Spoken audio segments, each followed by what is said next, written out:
vamos a hablar de precio, pero no tiene que ver nada con la actualidad, ¿verdad? Aquí no somos ni políticos ni nada por el estilo. Vamos a hablar de un tipo de precio que cuando venimos al Señor tenemos que asumir. A veces me gusta ponerle título a los mensajes y yo le puse pagando el precio. Vamos a ver diferentes personajes de la Biblia, de estas personas que están ahí para aprender de ellos, que cada uno tuvo algo que dejar, algo que hacer, que asumir una nueva vida. Algo tuvieron ellos que hacer, pero pagaron un precio y después vieron la recompensa. Vamos a iniciar hablando de Judá.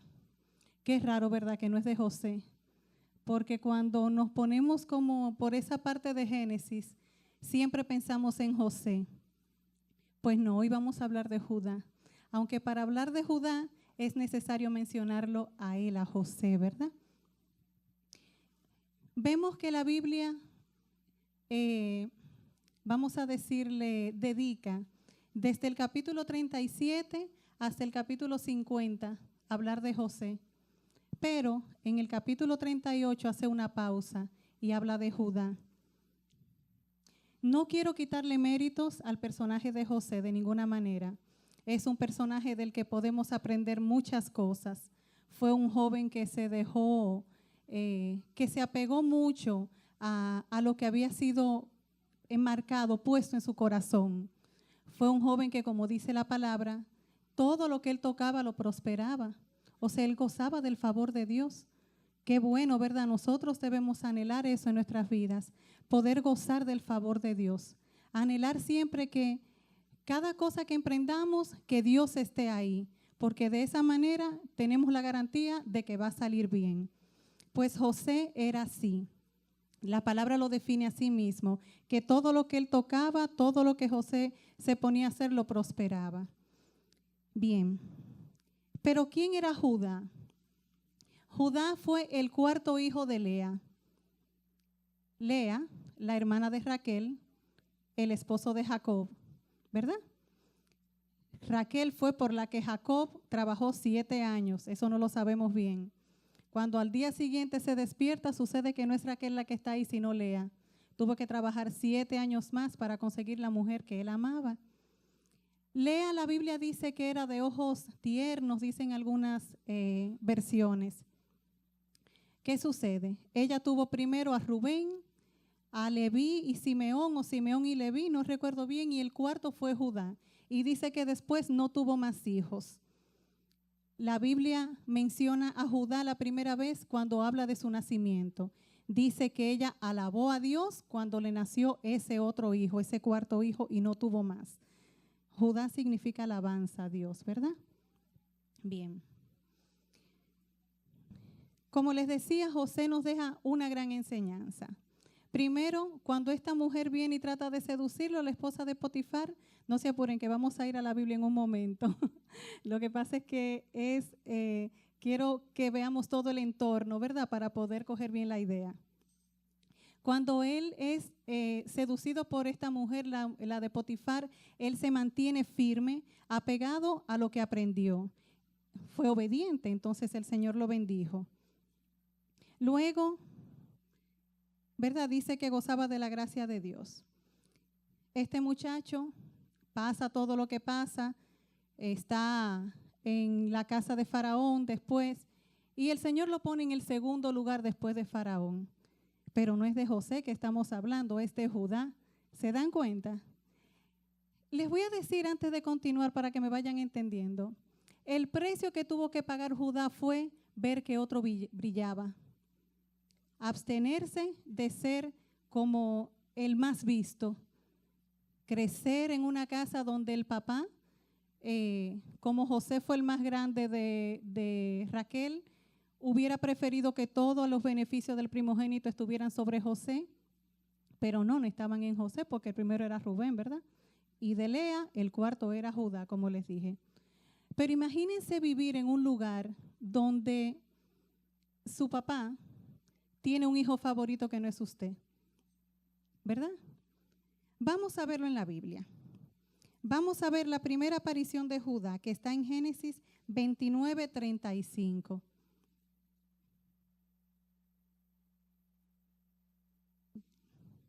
Ok.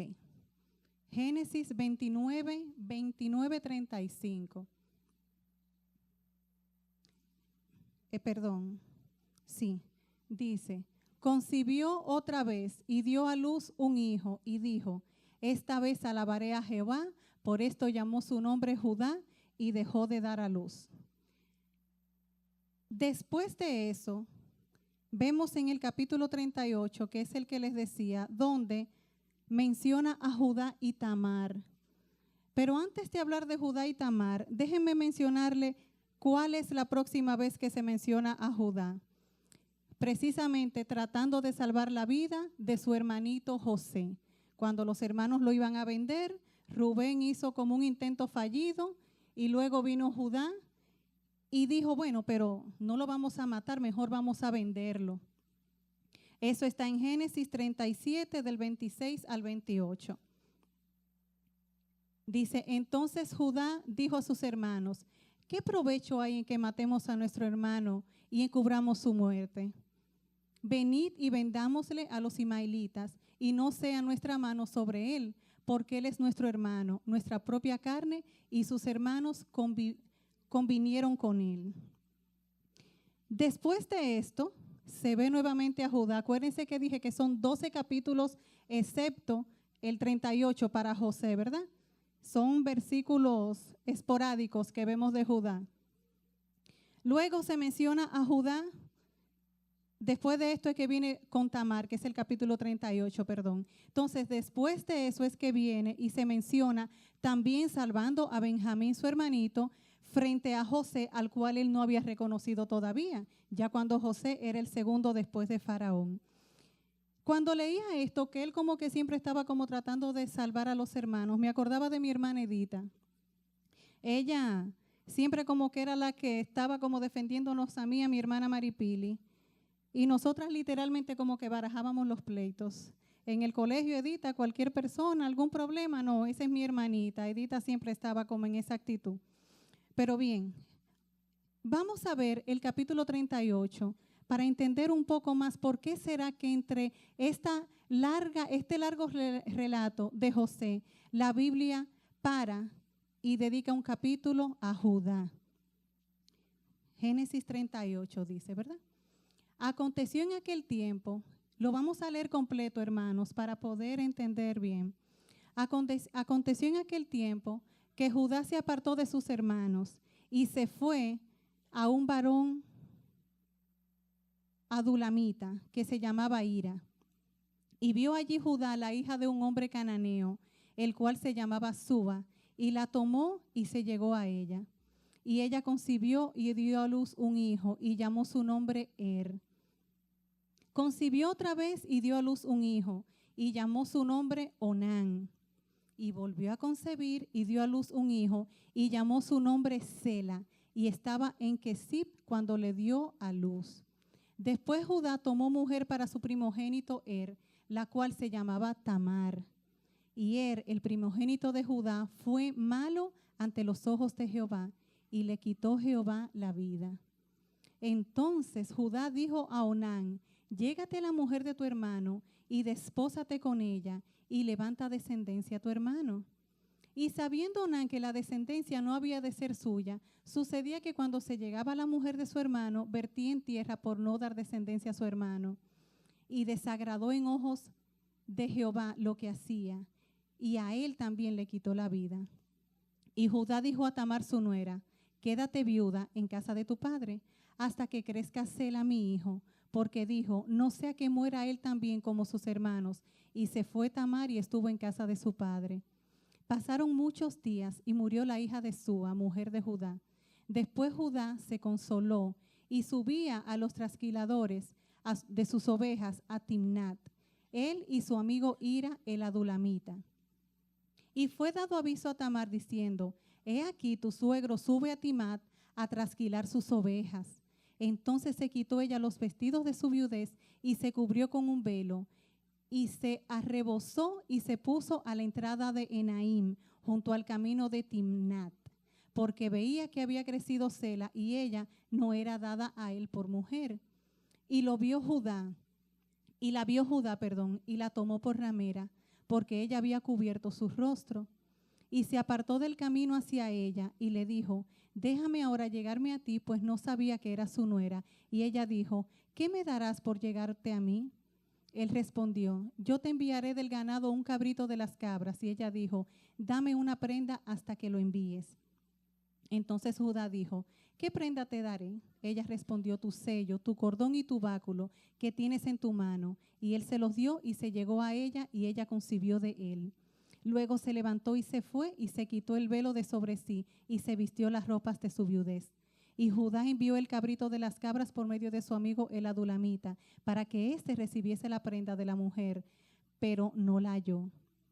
Y preguntó a los hombres de aquel lugar diciendo: ¿dónde está la ramera de Naim junto al camino? Y ellos dijeron: no ha estado aquí ramera alguna. Entonces él se volvió a Judá y dijo: no la he hallado. Y también los hombres del lugar dijeron: aquí no ha estado ramera. Y Judá dijo: tómeselo para sí, para que no seamos menospreciados. He aquí, yo te he enviado este cabrito y tú no la hallaste. Sucedió que al cabo de unos 3 meses fue dado aviso a Judá diciendo: Tamar tu nuera ha fornicado y ciertamente está encinta a causa de las fornicaciones. Y Judá dijo: sacadla y sea quemada. Pero ella, cuando la sacaban, envió a decir a su suegro: del varón cuyas son estas cosas estoy encinta. También dijo: mira ahora de quién son estas cosas, el sello, el cordón y el báculo. Entonces Judá los reconoció y dijo: más justa es ella que yo, por cuanto no la he dado a Sela a mi hijo, y nunca más la conoció. Y aconteció que al tiempo de dar a luz, he aquí había gemelos en su seno. Sucedió cuando daba a luz que sacó la mano el uno, y la partera tomó y ató a su mano un hilo de grana, diciendo: este salió primero. Pero volviendo él a meter la mano, he aquí salió su hermano, y ella dijo: ¿qué brecha te has abierto? Y llamó su nombre Fares. Recuerden ese nombre, Fares. Después salió su hermano, el que tenía en su mano el hilo de grana, y llamó su nombre Sara. Ok. Vemos que Judá interrumpe la historia del brillante José. ¿Por qué será? Cuando nosotros vamos a Mateo y vemos la genealogía de Jesucristo, resulta que no es José el que está es Judá. Y el nombre que yo le dije que recordaran, Fares, también es parte de la genealogía del Señor. Entonces a veces uno dice: wow, este muchacho tan brillante, José, se relata todo desde su nacimiento, su juventud, las cosas que hizo, los sueños que le interpretó al faraón y hasta su muerte. Pero yo me cansé de buscar en la Biblia dónde habla de la muerte de Judá. Hasta llamé al pastor Jorge Davis para ver, ¿verdad? Digo: oye, no lo encuentro, deja ver si es que está y yo no lo veo. Y ni siquiera habla de cómo ni cuándo murió Judá. Él realmente un día murió, obviamente, pero era como tan poco importante que ni siquiera se menciona en la Biblia. Repito, no quiero quitar méritos a la vida de José. Fue una persona que realmente es digna de imitar por todo, sobre todo por los jóvenes, porque siendo joven se mantuvo fiel, apegado a lo que había aprendido, ¿verdad? A lo que nosotros llamamos hoy valores. Él mantuvo sus valores, pero no fue a Judá, no fue de José la descendencia. De hecho, ni siquiera hay una tribu de José. De José, propiamente dicho, no existe. Están Efraín y Manasés, que eran los hijos de él. Como que se borró tanto que ni siquiera su nombre está entre una de las 12 tribus. Manasés y Efraín fueron los hijos de José, y entonces esas son las tribus que menciona la Biblia. Cuando el padre fue a dar la bendición, fue a Manasés y Efraín que bendijo, no fue a José. Sin embargo, cuando nosotros escuchamos hoy día tribu de Judá, ¿en quién pensamos? El león de la tribu de Judá. ¿Qué es lo que viene a nuestra mente? Judá se menciona desde el Génesis hasta el Apocalipsis, porque en Apocalipsis 5:5 menciona el león de la tribu de José. De Manasés, no, de Judá. Sin embargo, este muchacho tuvo que vivir siendo ni siquiera el segundo, uno más de tantos hijos que tenía Jacob. El último de los hijos que tuvo, la que Jacob no quería. Tuvo que vivir siendo eso. Jacob, amaba a Raquel y quería que los beneficios fueran para los hijos de Raquel, pero Dios tenía otro plan. Dios tenía el plan de que fuera con el de Lea. Y aunque no se detalla tanto la vida de él, su nombre aparece hasta el Apocalipsis. Judá, él fue de quien salió la simiente. De ahí fue parte de su descendencia es Jesucristo cuando vino a la tierra. ¿Qué precio pagó? No brillar, ver brillar a otro. A veces en nuestra vida, en nuestra misma casa, vemos como que todo el mundo ven acá y entonces y yo y fulano y todo lo mérito y todas las cosas. Haya paz, como diría la pastora doña Miriam, que Dios tiene un plan con sus vidas. Yo sé que Él tiene un plan con mi vida y sé que tiene un plan con tu vida, con su vida. En el tiempo de Dios, ese propósito se verá cuando Él lo quiera. No es el plan de más nadie, es el de Dios, el que tenemos que procurar y que esperar. Quise leer el capítulo completo para que entendiéramos algo del carácter de Judá.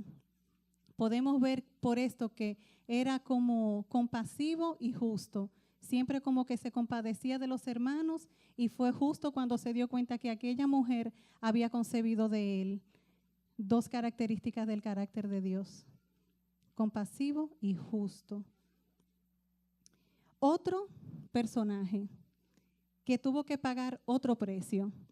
Este no tiene que ver nada con que no lo quisieran en la casa, vamos a decir.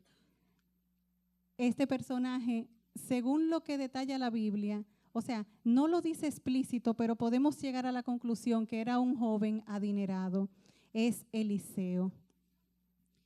Podemos ver esto cuando en Primera de Reyes 19, del 19 al 21, pero antes de leerlo, Eliseo fue que sucedió a Elías en el ministerio, ¿verdad? Elías, un profeta, Eliseo, un profeta. Cuando Eliseo está en la cueva, el Señor le da como diferentes instrucciones. Entre esas, que vaya a la casa de Eliseo porque él es que lo va a suceder en el ministerio. Bueno, Elías hace lo que le dice el Señor. La palabra dice que él se trasladó a donde estaba Eliseo. Vamos a verlo en Primera de Reyes 19, del 19 al 21. Dice: partiendo él de allí, halló a Eliseo, hijo de Safat, que araba con 12 yuntas delante de sí, y él tenía la última. Y pasando Elías por delante de él, echó sobre él su manto. Entonces, dejando él los bueyes, vino corriendo en pos de Elías y dijo: te ruego que me dejes besar a mi padre y a mi madre, y luego te seguiré. Y él le dijo: ve, vuelve, ¿qué te he hecho yo? Y se volvió y tomó un par de bueyes y los mató. Y con el arado de los bueyes coció la carne y la dio al pueblo para que comiesen. Después se levantó y fue tras Elías y le servía. ¿Por qué se entiende que Eliseo era un muchacho adinerado? Él estaba trabajando en las tierras de su papá. Si él estaba empujando una de las yuntas, se supone que había más, vamos a decir, empleados empujando las otras, porque yo creo que una sola persona no puede empujar todo eso. ¿Saben lo que son las yuntas de bueyes? Cuando uno va al este puede ver eso más porque se brega con caña. Son los dos bueyes como con un palo atravesado y entonces con eso se ara la tierra. Se trabaja la tierra, que se llama yunta. Eso es la yunta, como la cosa que une a los dos bueyes. Entonces, él estaba trabajando esto, ¿verdad? Dice que él estaba allí y que le dijo a Elías: no, espérate, déjame despedirme de mi mamá y mi papá. Fue, se despidió de ellos y dice que siguió a Elías y le servía. Vemos que antes de esto, Eliseo lo que hacía era trabajar en su casa y las cosas de su mamá y su papá. ¿Verdad que sí? Este muchacho, yo me imagino que apenas trabajaba eso y que no tenía que estar sirviéndole a otras personas, más bien a él le servían. Sin embargo, él decide dejar todo eso e ir con el profeta y no solamente estar con él, sino servirle. La vida de los profetas en aquella época era un poco difícil porque ellos tenían que hacer e ir donde Dios les dijera. Si Dios les decía, trasládate aquí, trasládate allí, ellos tenían que trasladarse a esos sitios. Como que de vez en cuando ellos no dormían en su casa, sino que ellos tenían que estar durmiendo en diferentes lugares. Vemos que antes de eso, Elías estuvo en una cueva y él estuvo un tiempo en esa cueva, pero antes de eso él venía como por el monte caminando. Entonces no debe ser fácil servirle a una persona cuyo trabajo es como tan difícil, ¿verdad? Sin embargo, Eliseo no escatimó en eso y dice que lo siguió y le servía. ¿Qué precio tuvo que pagar Eliseo? Dejar la comodidad. Pero ¿cuál fue la recompensa de Eliseo? Después de ese versículo, en Segunda de Reyes, vemos una serie de acontecimientos o de milagros que ejecutó Eliseo. Algunos de esos milagros que hizo Eliseo se parecen a los que hizo el Señor Jesucristo. Yo lo veía y decía, wow, Señor, pero wow, nada más decía. Uno de los milagros que él hizo fue, ustedes se van a dar cuenta cuando yo mencione los milagros. Dice que dividió las aguas del Jordán en dos. Voy a dar algunas citas por si quieren buscarlo, ¿verdad? Por cuestión de tiempo. Eso lo vemos en Segunda de Reyes 2:14. Él con el manto de Eliseo tocó el agua y dividió el agua del Jordán. Siempre cuando pensamos en dividir agua, pensamos en Moisés. Eliseo también lo hizo. Dice que sanó las aguas del manantial en Betel. Esas aguas como que enfermaban a la gente y él las sanó. Hizo brotar un torrente de agua en un camino cuando venía con un ejército. Le profetizó a la tsunamita que iba a ser madre y en el tiempo que él le dijo, la tsunamita dio a luz. Después el hijo de la tsunamita se murió y él se lo resucitó. Él resucitó muertos. Como que se parece, ¿verdad? Jesucristo resucitó. Multiplicó el aceite de la viuda y los panes en una hambruna. Eso está en Segunda de Reyes 4, del 42 al 44. La multiplicación de los panes del Señor Jesucristo. Miren, cuando yo veía esto, de verdad que eso era lo que venía a mi memoria. Decía, wow, este no es parte de tu genealogía, Señor, pero hizo milagros como los que tú hiciste. O sea, como que uno se sorprende, ¿verdad? Curó a Naamán de la lepra. Eso lo vemos en Segunda de Reyes 5, del 15 al 27. Cegó al ejército sirio que había sido enviado para capturarlo. Esa cita no la tengo. Pero recuerden que una vez cuando el Señor estaba en el templo, que iban los fariseos, me parece que era que lo iban a buscar, él como que se fue, ellos no se dieron cuenta. Eso hizo este hombre. Dejó la comodidad, pero fue bendecido. Dejó de estar en casa de papi y mami, cómodo, y se fue a servir a este hombre, el profeta de Dios, que vivía de monte en monte, como diríamos los dominicanos. Sin embargo, ¿qué hizo Dios? Permitió que él ejecutara una serie de milagros que todavía hoy día nos daría brega a nosotros. Eliseo dejó la comodidad. Vamos a ver otro personaje, Ru. Ru está en el libro de Ru, capítulo 1 hasta el 4.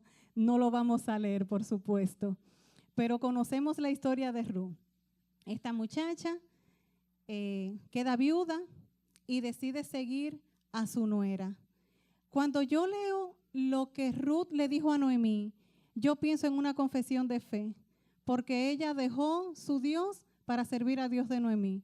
Cuando nosotros venimos a los pies del Señor, dejamos toda esa cosa para venir a servir al Dios verdadero, que era el que Noemí le servía. Ella dejó su identidad, dejó de ser ella, dejó de pensar tanto en ella. ¿Cuál fue el precio? Se puso en lugar del otro. Se puso en lugar de Noemí. Noemí vieja, cansada, sin esperanza de tener descendencia. había perdido el marido, los hijos. Y esta muchacha, pudiendo hacer lo que hizo Orfa, ella decidió seguir a Noemí. Y ella también está en la genealogía de Jesús, porque fue la bisabuela de David. Cuando leemos en Mateo, ahí también está Ruth. Al igual que está Judá y Fares, ¿verdad? Está Ruth. Ella dejó de pensar tanto en ella. A veces como centramos tanto en la necesidad de nosotros, que no vemos la necesidad del otro. A veces estamos como tan inmersos en los problemas, en el día a día, que no somos capaces ni siquiera de atender la llamada de alguien que está requiriendo simplemente ser escuchado.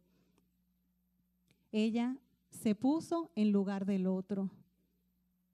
Se puso en lugar de Noemí y trabajó para esta mujer que no era familia de ella, porque era sencillamente la suegra del hijo que se había muerto, porque el muchacho ya ni estaba. Trabajó para ella, la mantuvo y, como dice Noemí, le dio hijos. Ella pagó su precio también y también tuvo su recompensa. Otro personaje, para entrar al ejemplo máximo, ¿verdad? Es David. Tampoco vamos a leer lo de David. Pero vemos que David tuvo que dejar como esperar el tiempo de Dios. Ya David había sido ungido por Samuel. Sin embargo, él entendía la autoridad espiritual por haber sido ungido primero y la autoridad de rey que tenía Saúl. Él esperó su tiempo. A veces ese precio sí es difícil, porque cuando nos dicen que Dios va a hacer algo en nuestras vidas, nos queremos apresurar y queremos que sea mañana. Y cuando vemos que no llega, pero y entonces tú me dijiste, y entonces yo no lo veo, le preguntamos al Señor y le decimos, cosa que no debe ser cuestionarlo. Pero le decimos si queremos, cómo adelantar, como que las cosas sean como y cuando nosotros queremos. Sin embargo, David, aunque tenemos muchísimas cosas que aprender de él, una que yo quiero que quede hoy es el hecho de que él esperó su tiempo, no se precipitó y sobre todo respetó al ungido de Jehová. Cuando preparaba esto, dije, bueno, pero lo tengo que decir. A veces, un ejemplo, a usted le dicen que usted va a ser un diácono y usted quiere, ser diácono, ¿verdad? Un ejemplo. O sea, no tiene que ver nada con ningún diácono de la iglesia, ¿verdad? Pero alguien le dice, tráeme un poco de café, por favor, y usted va así encarado. Y entonces, ¿usted cree que yo soy su sirviente ahora? ¿Qué es lo que hacen los diáconos? Yo veo que don Luis y doña Francisca se quedan ahí sentados todos los domingos y va una hermana y le trae el café y la galletita. Y cuando ellos están ahí en la Santa Cena, un diácono se queda ahí agarrándole el vino y el pan por las dificultades físicas que ellos tienen. Entonces, un diácono está llamado a servir. Entonces, usted le dijeron que va a ser diácono y cuando Dios lo pone a prueba, entonces usted dice que lo están poniendo de sirviente. Vamos a esperar el tiempo de Dios y sobre todo a dejarnos moldear, hermanos, a dejar que el Señor como que quite, que limpie, que nos llene de forma tal que comencemos a ser la persona que Dios quiera hacer en nosotros. Como hizo Ruth, o sea, dejar de ser ella, pero respetando, entendiendo que Dios quiere prepararnos para entonces enviarnos. Porque no es lo mismo una persona preparada que uno que no esté preparado. El preparado va a tener tropiezos, el que no está preparado va a tener tropiezos, va a tener fracasos. Y aunque no nos quedemos en el suelo, porque Dios es misericordioso, pero si esperamos el tiempo de Dios, podemos evitarnos muchos malos momentos y mucho dolor. Vamos a esperar en Él, a esperar. A veces uno no sabe ni siquiera para qué está. La manera de saberlo es leyendo la Biblia y orando. Y Dios le va a decir a usted cuál es el propósito. El ejemplo por excelencia de precio, Jesucristo. Jesucristo, Rey, Ahorita cantábamos la canción que es hermoso. Dejó toda esa hermosura, dejó su trono, dejó su gloria y vino a pagar un precio que no era de él, sino suyo y mío. Vino, se entregó, no escatimó, no se quejó, no refunfuñó, como decimos, sino que sencillamente hizo lo que a él le correspondía. En el tiempo preciso vino, murió, resucitó y está sentado a la diestra de Dios Padre. Cuando nosotros estemos, ¿verdad?, pasando por ese tiempo de que tenemos que pagar precio, pensemos en Cristo. Vamos a buscar Hebreos 12 del 1 al 3. Hebreos 12 del 1 al 3. Por tanto, nosotros también, teniendo en derredor nuestro tan grande nube de testigos, despojémonos de todo peso y del pecado que nos asedia y corramos con paciencia la carrera que tenemos por delante. Corramos con paciencia, ¿verdad? Puestos los ojos en Jesús, el autor y consumador de la fe, el cual, por el gozo puesto delante de él, sufrió la cruz, menospreciando el oprobio, y se sentó a la diestra del trono de Dios. Cuando venga el pensamiento de que, wow, ¿y cuándo es? ¿Hasta dónde es que voy a pagar? Pensemos en Cristo, que no escatimó en ser igual a Dios como cosa a que aferrarse, sino que se entregó todo, se entregó a sí mismo por algo que Él no hizo, sino que hicimos nosotros. Y a través de Él y por medio de Él es que podemos tener la salvación. Yo no sé qué será lo que está usted pasando hoy día, qué es lo que tiene que hacer o dejar de hacer, qué es lo que tiene que cambiar, no sé. Cada quien se conoce y el Señor, el Espíritu Santo, es el que escudriña los corazones. Pero sí le voy a decir algo, el precio que tengamos que pagar, vale la pena pagarlo. Vale la pena porque sin Cristo la vida no es vida. Con Cristo vamos a tener aflicciones, pero de verdad que por más grande que sea el dolor, por más grande que sea la situación, por difícil que sea, en Cristo podemos pasarlo. Dios les bendiga.